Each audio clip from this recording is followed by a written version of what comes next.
What's up, YouTube fam? Welcome back to the channel. In this episode, I want to talk about option selling versus real estate. Which one is better? Which one should you do? Which one has, they're both in ways, right? You're a landlord. I like to say option sellers are stock market landlords, right? So would you rather be a real estate landlord or a stock market landlord? Hopefully this video will help you decide. So let's get into it, right? First things first, with real estate versus option selling, we'll talk about the appreciation versus depreciation. Now, obviously, houses are similar to stocks. They do go up and they do go down, right? So houses have their own appreciation and depreciation to consider. But, in the end of the day, it really does depend where you buy. A big thing that's talked about right now is Section 8. And I will say this, if you buy a Section 8 house, those houses will not really go up. There's a reason why these houses in the Midwest that people are buying are worth 60, 70,000. And you got to think about that, that is with all of humanity, right? So all of the time that humans have existed, these houses are only worth 70,000. So if you buy them, it is not going to really go up. So there's no appreciation, assuming you're buying Section 8 type of real estate. Now, obviously with depreciation, it is a tax write-off. Now with stocks, it's the same in the sense of, you can write off losses, right? The same way capital gains are not good. You can also write off losses. Obviously, we'll talk about taxes more. But overall, I want you guys to consider that, yes, if you're buying properties in up-and-coming areas, they will potentially appreciate, right? If you're buying houses in New York or big cities. But at that point, the cash flow is not going to be great when it comes to real estate. You might have to buy a $600,000, $700,000 house to not really make that much in cash flow. So with that being said, it's just something to consider. I'm not going to say which one's better, which one's worse, but the appreciation versus the depreciation, in option selling, when you're underlying a stock, that stock is most likely going to go up or down at a much more volatile rate than real estate will. So the appreciation of a stock can actually end up being much better, right? If you're selling covered calls, let's just say against the NASDAQ, right? And the NASDAQ starts doing this, obviously your covered calls are going to lose value, but assuming you're able to keep rolling, right, and roll and roll and roll and roll and roll, and then the NASDAQ eventually does this, at that point, you keep rolling, and eventually you do catch up, right, with your covered calls to the point where, ideally, eventually something like this happens where the NASDAQ starts heading back up, but then it expires under your covered calls. Now, all those rolls that you lost, you get all of that money back. So, and that's why I always roll for a credit. If you've been following this channel, you would know I pretty much always roll for a credit, because when that day comes where it does expire, right, below your covered call, I want to know that everything that I make is profit, right? If you're rolling for a debit, then it becomes a little more tricky, because now you need to consider the fact that you did take some losses. But if you rolled for a credit the entire time, then when the option does expire worthless, now everything you got was a profit, on top of the fact that your shares could have gained, 10% worth of value. So when it comes to selling options, understand the appreciation is probably going to be much better than the appreciation of a house, but the depreciation might be worse too. Obviously, if we pull up some of the stuff I've been selling options on, like TQQ, where it's down 25% in three weeks, your house is never going to crash like that unless there's some sort of 2008 real estate crash. So that's the first thing to consider, right? The appreciation versus the depreciation of option selling versus stocks.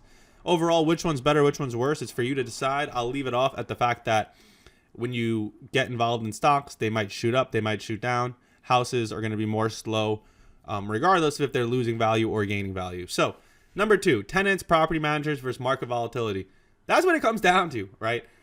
If option selling, right, if all these stocks were just flat, and we could just collect 2K, 3K a week, I'd be very happy with that, right? I'll take my $10,000 per month, and, I don't have to worry about if the market goes up or down. But unfortunately, it doesn't work like that. Unfortunately, it's the opposite, right? The premiums and the volatility have a direct correlation, which is why you can't just sell options on stocks that don't move. Now, when it comes to real estate, you have to deal with the volatility of tenants and property managers. And I've owned real estate in the past, and I had terrible tenants and terrible property managers. So I've experienced what it's like to, lose 6 months of profit, right? And that's where the cash flow comes in. It all goes, hand in hand. So if I'm skipping steps, understand that it's all just one big, hand in hand comparison. But the tenants and the property managers, you have an AC unit that gets busted and it's $5,000 to replace, but your, Section 8 house is only cash flowing $500 a month. Congratulations. You just lost 10 months worth of profit, and guess what? The market volatility can do the same thing, which is why it's very tough to compare the two, because at the end of the day, something like this move on QQQ has really wiped out, how many weeks worth of profit. I mean, it's wiped out all the profit since November, right? So that's 4 months. So, regardless of which one you choose, they're both very similar investing strategies. Now, that's what makes it so difficult, is like, you're always going to have those damages and those repairs with real estate, and you're always going to have these market corrections. Now, the good thing about the market correction is the fact that when it does recover, now you got premium and, your shares are back in order. The good thing about real estate is the fact that, as you pay off the mortgage, you're going to eventually own more principal. Now, keep in mind with interest rates, you're really paying off all interest for 10, 15 years. So in terms of actually owning principal on the house, unfortunately, that doesn't really apply for a whole decade. So, that's why when people who are, following me have such a short-term horizon, I just know that you're not the right person, right? If you're watching my content and you're trying to talk about my account being down over a couple weeks or a couple months, then you probably aren't meant to be watching, because this is meant for long-term investors, people who have money and are comparing this to investing in real estate or investing in other assets. If you're someone who's looking at my account and like, oh, I'm going to follow your trades and lose money, and you know who you are, there's some people who comment on all of my videos, and I don't mind it. Please, I enjoy it. I love the comments.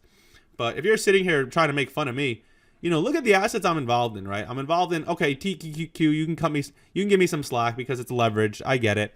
And then IBIT, which is literally just tracking Bitcoin. So, these aren't my trades that are losing money. This is the market volatility. And when the market recovers, my account's going to look beautiful. And ultimately, what I'm trying to get at is, if you're coming into these videos with that mentality, then you probably should be following someone who trades prop firms, or someone who buys options and is going to sell you on how they turned $100 into $1 million. And guess what? When you lost $100 on 30 attempts and now you're down 3K, then maybe you'll understand what I'm talking about, right? So here's the thing. In the end of the day, everything's going to have its issues. But, the people who are meant to be selling options are people who have a long-term time horizon. That's why it's like, if you're coming into option selling, you're trying to do it on penny stocks, speculation, mistakes that I've already made, you're going to get burned, because option selling is for people who have that long-term vision. So I want you to compare it to how when you buy a rental property, the first 10 years, you're straight up paying interest. You're barely even paying principal. So understand that. Now, when it comes to cash flow, it's going to come down to which asset you pick. And that's the thing. You can't really compare option selling to real estate, because it's going to come down to comparing option selling on the asset you want to sell. So for instance, right, if we decide to look at TQQQ, right, in the end of the day, how much money are you going to put down on, if you were to buy the cheapest house possible, you're going to have to put down 15 to 20K. So let's go and look at this, or delta that we typically sell options on, right? Because obviously I can go higher up on the chain to make it look better, but let's be realistic. Let's say we're selling options on one of these two. So let's say this one, which is a 27 delta, which is, we usually go 30 delta. So even this is lower than what we're used to, on $18,000, right? Now, obviously, if you're a real option seller, you know that you're not going to lose this, right? This is just the collateral. You're talking $450 a week. You times that by 4, you're talking $2,000 a month. $18,000 in the rental space of real estate, you're talking $500 profit per month. So do what you want with that information. Obviously there's other assets. There's infinite assets we can talk about. I don't have the time to go through the entire world of stocks. But if you're someone who wants to be a little smarter and has a little bit more money, and you want to sell options on just regular QQQ, and we go a week out.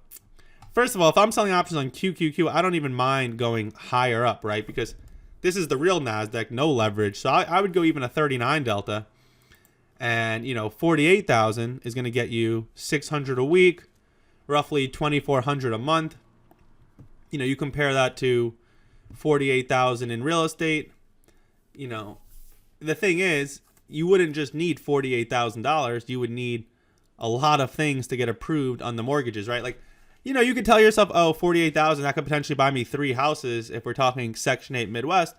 But again, you're going to need a lot more to get approved because, those 3 houses are going to cost 250, 300,000. So you're going to need to get mortgage loans. You're going to need proof of income. You're going to need a lot of things. Where here, it's just a clear 48,000 producing you 2,400 a month. No ifs, ands, or buts. Obviously, you can go even higher and make, 33,000 a month or closer to it. So, in the end of the day, again, it comes down to your risk parameter. Obviously, QQQ is not going to have the highest premiums. TQQ has even better. We can go one more. We'll go IBIT. And again, if you've been following me, then there's so many stocks. Not just following me, but just if you follow the world of stocks, there's infinite things you can sell options on. But the asset you choose is the most important, right? So, when we look at IBIT, which is really just Bitcoin, again, let's see, 20,000. Listen, the premiums are a little worse than TQQQ, but at the same time, it's also Bitcoin. So when you do get assigned for the shares, like I am, right? I'm assigned 700 shares. I mean, obviously, if you know Bitcoin, then it can move 5% in a day, 10% in a day, let alone a couple months, let alone a couple of years. So, moral of the story, when it comes to selling options, I think it's very easy to see the fact that the premium collected, the cash flow is going to be a lot higher than real estate, depending on the asset you choose, of course. But even if you pick a very safe asset like QQQ, then it's still going to be better than real estate cash flow. Now, real estate cash flow, obviously, if you're getting principal, there's loans you can use. There's a lot of advanced real estate plays that I'm not going to get into, right? Like, refinancing, rehabbing. In the end of the day, we can go on forever, right? Like, for me, I just want to keep it very simple for the average investor who's like, do I buy a rental property or do I sell options? And the answer is really going to come down to, a lot of factors, right? At the end of the day, I can't tell you which one is right, which one is wrong. If you want my honest answer, if you can afford both, then I would consider both. But if you're talking cash flow, there's a lot of benefits to option selling compared to real estate, in my opinion, like never having to deal with tenants, like never having to deal with, oh, is this property manager stealing from me? Listen, you might have hedge funds stealing from you, right? But as long as you're in the right asset, they will pump it back up and you will make it work. So, in terms of who's richer, right? Again, you can't really pick because there's real estate people who are billionaires. There's option sellers who are billionaires.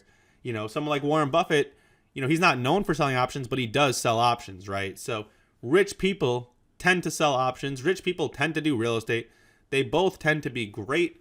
I think if you're looking for a easy way to make cash flow, then I think option selling is going to be a lot better. But if you're looking for more guaranteed cash flow, I think real estate's better because the volatility is much less. Now, again, don't forget that you might have one repair that wipes out 6 months worth of profit, even 10 months worth of profit, the same way one move down in the market wipes out 3 months worth of profit. But there's no doubt in my mind that if you have the long-term time horizon and you're able to scale into both, right? So compounding your premiums while option selling or, using your profits or refinancing to buy more houses, if you're able to scale into both, you will be extremely successful in both of them. And that's the moral, is that both are a long-term game that will have you making a lot long-term. If you're looking for it short-term, this isn't the right place for you. You don't belong here. But if you have tons of money, or not even just tons of money, but if you're just someone who is successful in life and wants more investment strategies, then I hope this video helps you. I hope this video makes you have some understanding of should you be, investing in real estate or option selling. Again, I can't tell you which one to do. I can tell you that I believe that option selling is more my personality. But again, that comes down to who you are, what you think makes the most sense. So if you enjoyed this video, make sure to like, make sure to comment, make sure to subscribe. I created a free guide if you want to understand the simplest strategy to option selling. I'll put the link in the description. Make sure to check it out because if you don't know option selling, then this guide is 100% going to help you.